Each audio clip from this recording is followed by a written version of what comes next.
I say, crash into me. Hey, how are y'all? Dave Matthews, sexy. But that is not why I'm coming to talk to you today. I'm on my way. I have to get some greens, and I have created a spectacular living cracker, which consists of, I have the recipe at home, but it consists of the sprouts, which were garbanzo beans, red lentils, and what else? Oh yes, peas.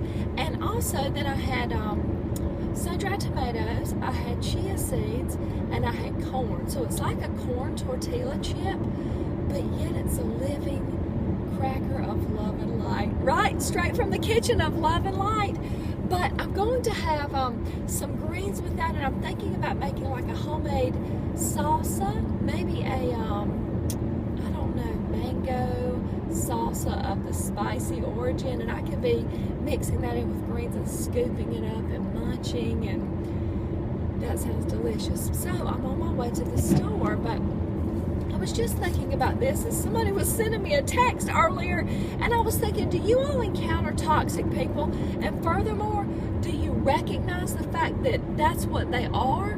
Whatever you want to label them, it boils down to this: recognizing that, and in the end, not letting that make you waver or teeter from your direct path to the best version of yourself. Do you know what I mean? This is a big deal. Maybe it's your husband, your boyfriend, your significant other, a co-worker, your mommy, your daddy, a sibling, some friend, your neighbor who shoots you the sucky looks, you know, whoever it is that tries to bring you down off your high level of high, you know. People can put little things in your brain, but I have found the key to this, okay? It's the same thing that gives me the key to how I can do YouTube, and somebody can shoot a negative remark or tell me that my hair looks greasy in 80s. I know it's 80s. I am Madonna 1986, so get a grip on that, okay? But it doesn't matter to me what people say. It doesn't matter. I mean, frankly, I didn't work on my hair that much this morning. I kind of washed it, and I did my cleaning, and I kind of let it air dry, you know, and then I picked it some, and I curled this piece, and now I'm out the door. So like it or not, I really don't care. I think it looks fine for what I did to it. Do you see what I'm saying? It doesn't matter. It's all about people's perception of reality and what's going on. And furthermore, that's irrelevant. It's about my dang perspective, you know. It's about my perception of the situation, right? So I want to talk about toxic people cutting into your health journey, cutting into, even if you're not on a physical health journey yet, but you're starting out on a mental health rehabilitation, which is a lot of times what it takes. That's where it has to start sometimes. Furthermore, it's raining here, and it's been raining for 4 days in a row, you know. Anyway, so I don't like the rain, but I know we need it sometimes. So toxic people, whether we're talking about your diet or whatever, or a next step at your work, or whatever it is you're trying to achieve, and no matter what you do, it's not good enough, or they have to put some kind of strange spin on it. And people are very crafty and clever about this. There's a certain way they can say things that makes you think, things that make you say, you know, things that make you kind of stop and think. It's a certain undertone or way they put something. Let's just say, for example, you got a promotion at work, okay? And, you know, I love to talk about the diet and lifestyle, but let's just say it can work for anything. They do it in any situation, and there's some reasons why, and there's one main reason you can overcome that, and it never bother you again, and it's quite powerful. But let's just say you got a promotion at work, and then they're not going to celebrate your success. Okay, they're not going to say that. If you even had like a celebration dinner, they might come, but they're not going to ask you about it. They're not going to like pump you up or like, dang, can it ever be your day? Is it ever okay for you to celebrate you? Today's the day you have permission to celebrate you, you know, because when you celebrate yourself, then you can celebrate everybody else, and it works for everybody, especially you. So anyway, you tell them you're getting a promotion or something, and instead of saying, anything positive about it. It's not necessarily that they're going to say something negative, but they're going to point out any kind of dark lining in the situation. Like they might say, well, that's a promotion, but really I bet that's going to be a lot more work for you, isn't it? Or they might say, well, you're going to make more money, but you'll have to deal with so-and-so. Or, well, how are you going to like it when you have to work 30 minutes extra? Or whatever, when you were all excited like you thought you had accomplished something, why don't people, here's an idea, shut up, right? Why don't people have something to say or shut up? Because they're not going to. There's reasons people do these things, and it has nothing to do with you. That's the power of it. When you can realize that whatever they say has nothing to do with you, therefore, don't let it affect you. This has to be something that you bring to the front of your mind for it to work, okay? So, some people like to break you down, so that they can pick you up. You know what I mean? I've got a couple people in my life like this, and it is when maybe I have, allergic reactions to certain food or pesticides or chemicals.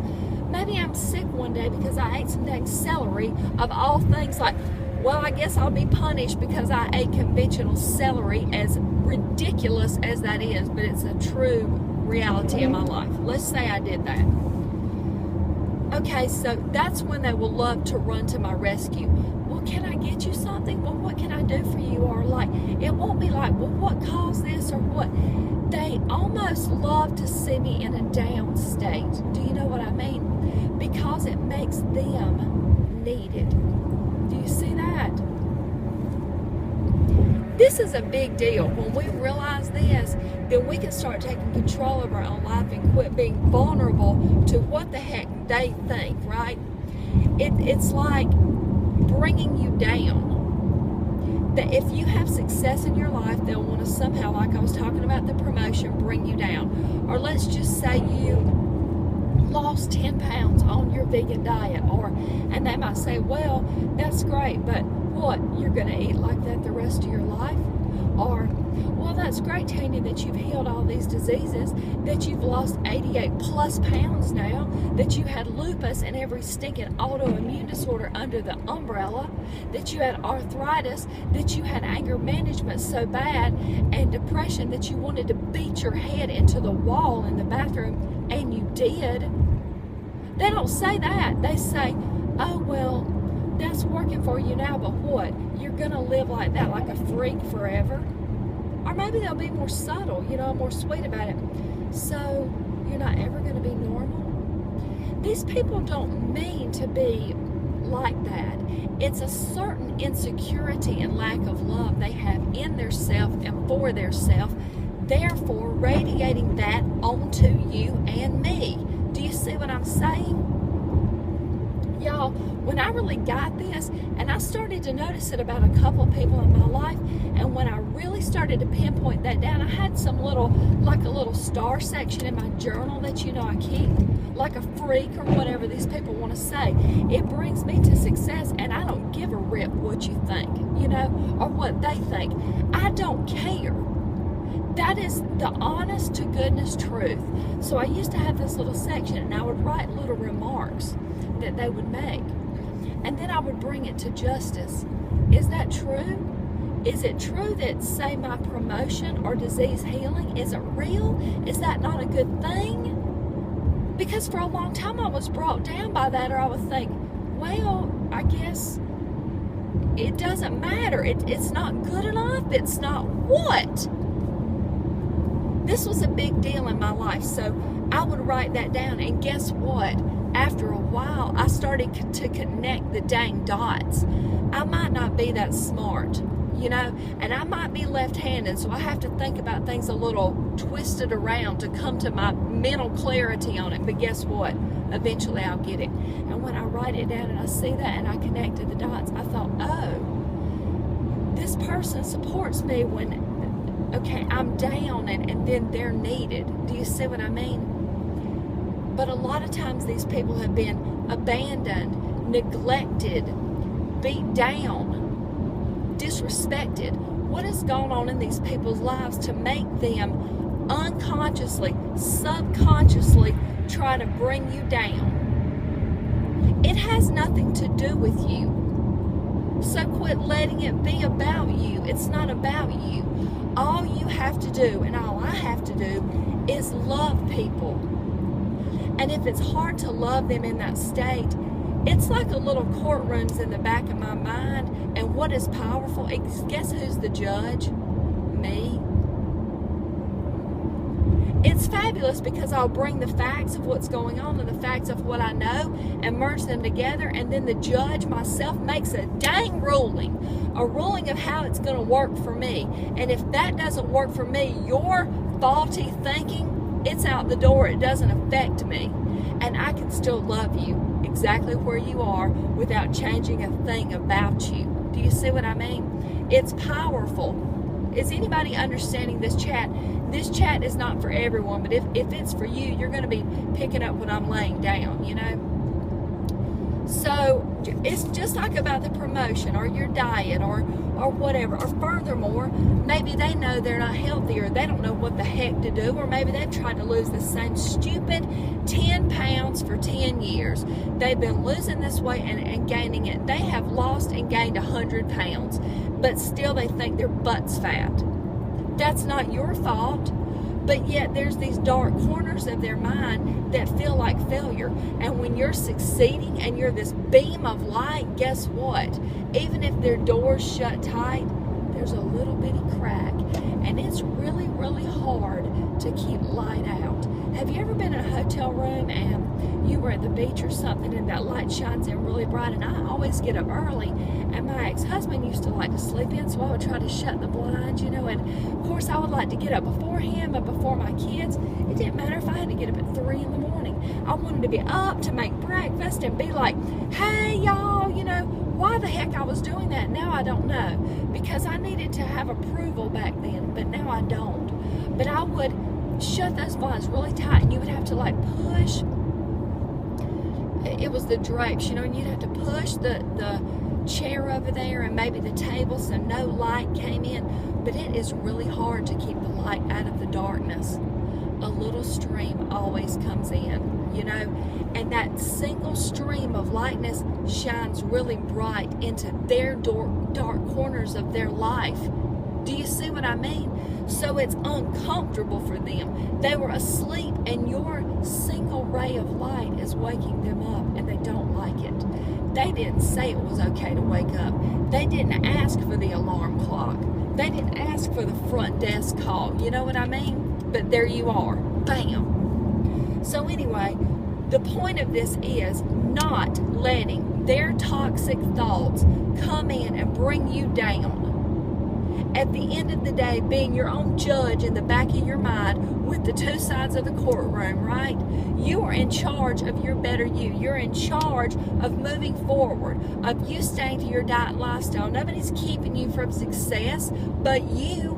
Nobody's keeping you from losing your weight or finding a new partner or manifesting love out into the world so that love comes back. Nobody's stopping you but you, baby. What else do I want to say about that? So a lot of times we can't remove these people from our life, okay? But it doesn't matter. You don't have to. Let's just say it's your mom or dad or your sister or brother, okay? Let them be them. You know, you're not going to change them until they're ready. And furthermore, who put you in charge of the universe? You're in charge of no one but you. Nobody. And I'm in charge of nobody but me. And along my way, this is very interesting. Every guy I've dated, okay, there's been 4, all right? So 3 out of 4, well, even one that still ain't me, but he wanted to do green smoothies and whatnot, like, got on board with veganism. Do you understand how powerful that is? And guess what? I wasn't even trying. I wasn't even trying. I was just shining my light, and it's a light beam that's like Punky Brewster when she was coming on and there was this rainbow coming, you know, and it swooped up under everything. It's the wave that cannot be denied. Do you understand what I'm